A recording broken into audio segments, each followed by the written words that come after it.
I thank you, Okami. That's what's up.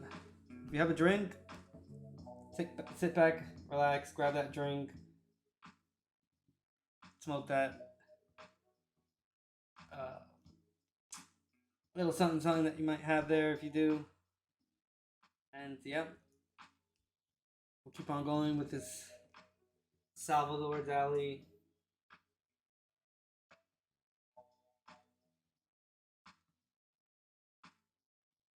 So it says, from then on, however, Dali took to speaking less of the conquest of the irrational and more of the conquest of reality. In Esquire, August 1942, he published an article titled Total Camouflage for Total War, in which he defined the essence of the Dali method of bewildering the public and creating an absolute magic.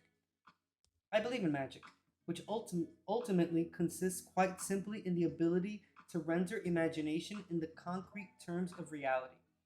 Over other mechanized age underestimates what the irrational imagination, I'm sorry, our over mechanized age underestimates what the irrational imagination, which appears to be impractical but is nonetheless fundamental to all those discoveries, is capable of. In the realm of the real, the struggles of production are now decisive and will be in the foreseeable future, but magic still plays a part in our world.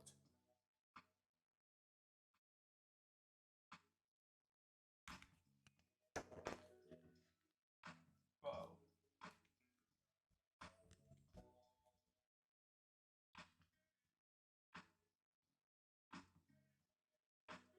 Stretch it out a little bit more.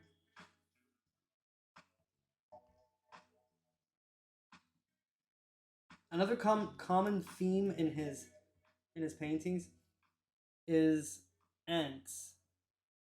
I don't know if you've noticed that a lot of the faces that we've seen, especially the ones that are sideways, they always have ants on them, and a lot of the times when he does like anything that has just one head in it, or one of the heads is it's a little bit more prominent, he always adds ants to it. It's crazy.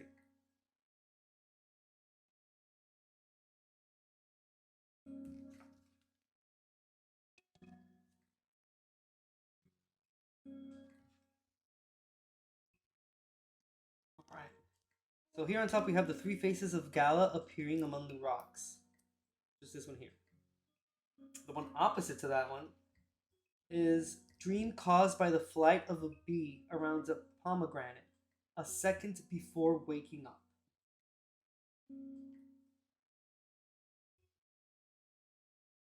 Yep, extremely dreamlike. Uh, yeah, the one on the right. Yeah, this it's indeed it is. It is pretty awesome. So this is the one I have hanging on the wall behind me. It's called The Temptation of Saint Anthony.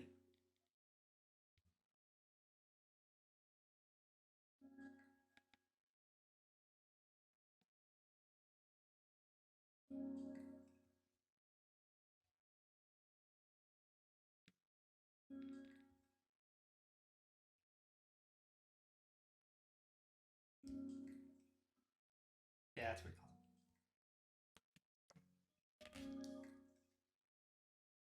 My wife naked, looking at her own body, which is transformed into steps, three vertebrae of a column, sky, and architecture. The one on the right is called Gallerina. These are little details of hands.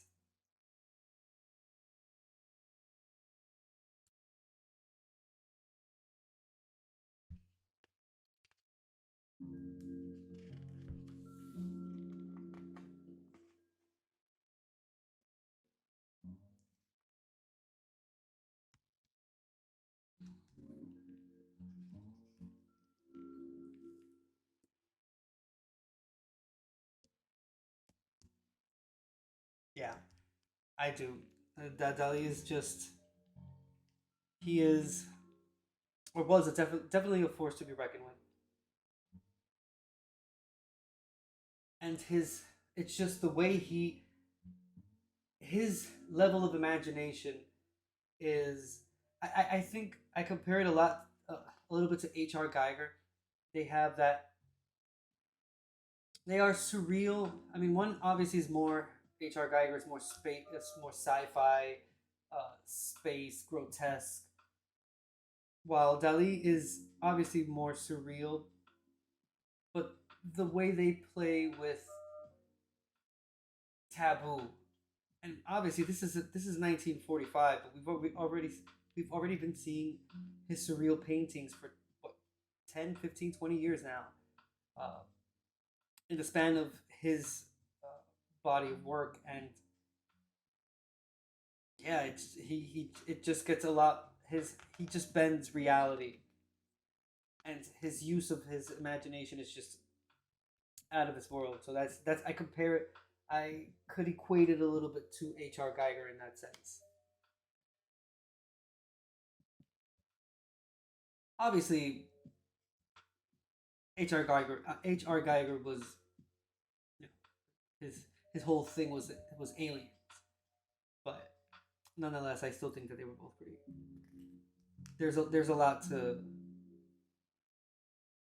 There's a lot you can compare between them both.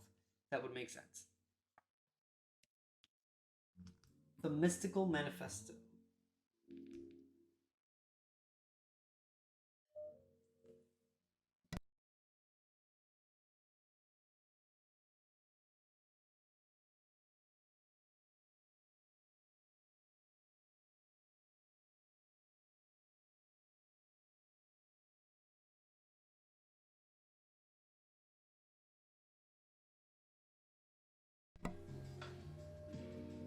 Sorry, I'm struggling here with my sinuses.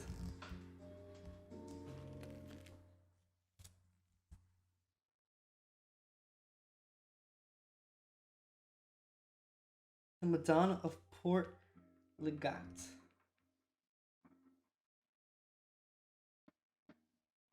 I mean,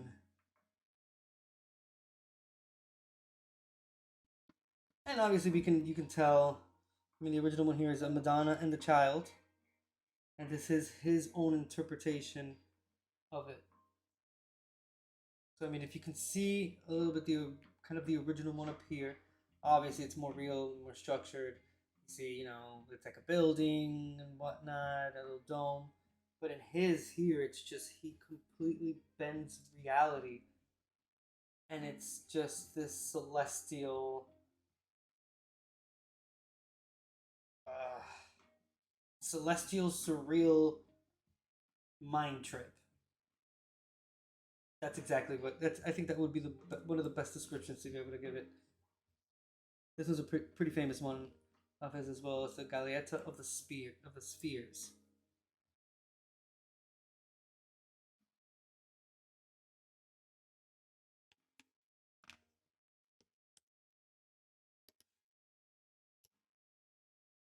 Because above all, Dali was itching to return to painting and to establish the new Dali approach as swiftly as possible. It was very important for him now to adopt his new religious themes. This was something that many of his critics, who had no special interest in spiritual matters, were unable to understand. He was obsessed with the absolute, and the classical iconography of Christianity afforded a means of exploring different artistic territory, the territory of the sacred. Great painters had always wanted to paint a crucifixion.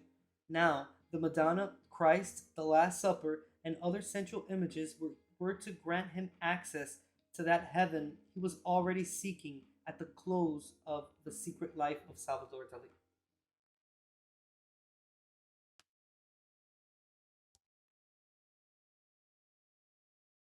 Gala, his muse.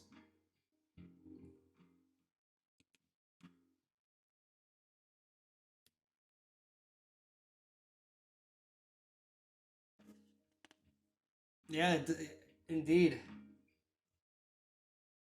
And the sphere one, right? Okami? Yeah, definitely reminds me of that. And his different interpretations of Gala, like if you think about it, look, he has her here like if she was.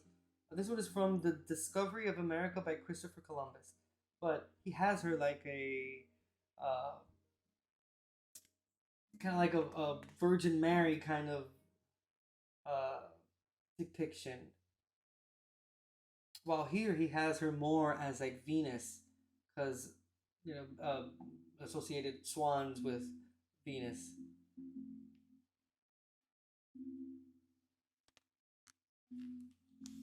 And then his version of the crucifixion.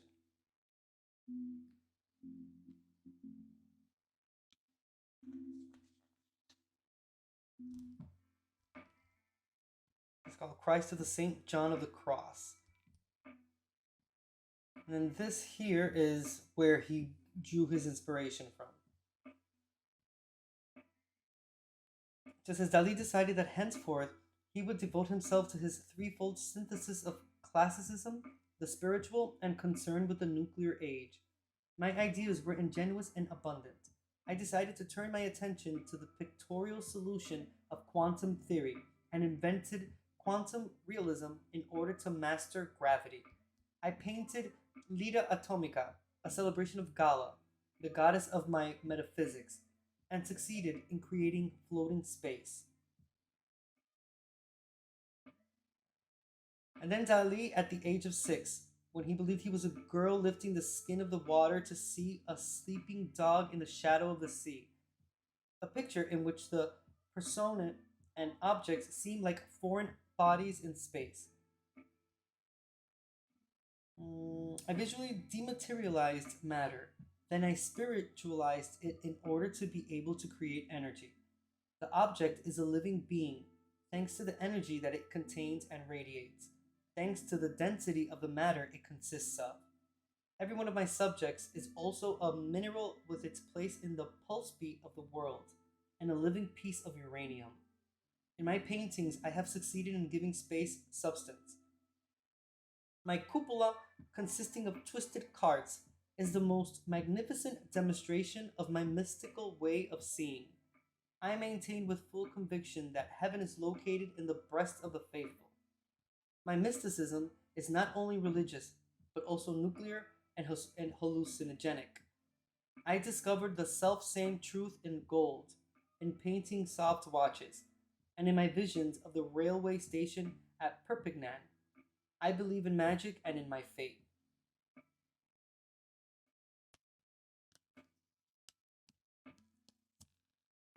Again with Gala right on top, personified as a saint, like a Virgin Mary, Mother of God kind of ordeal. But if you notice, like her body extends all the way to the bottom. Very symbolic. Lapis luz, lapis lazuli corpuscular assumption.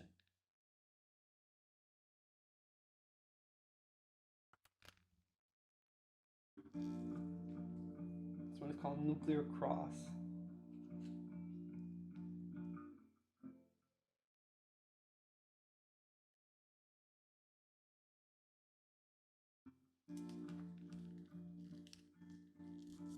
Crucifixion. Corpus ibercubus.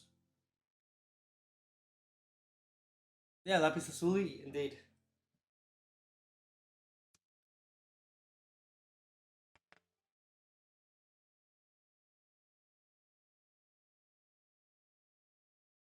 Yeah, the first time I actually heard that was I heard it in a song. Someone mentioned it, and then I ended up looking for it because I didn't know what it was. And that's when I saw lapis lazuli, and I'll be honest with you, like even the name in itself is pretty cool. Lapis lazuli. So we're gonna borrow him from Cubism, but his take and look, it's a chessboard.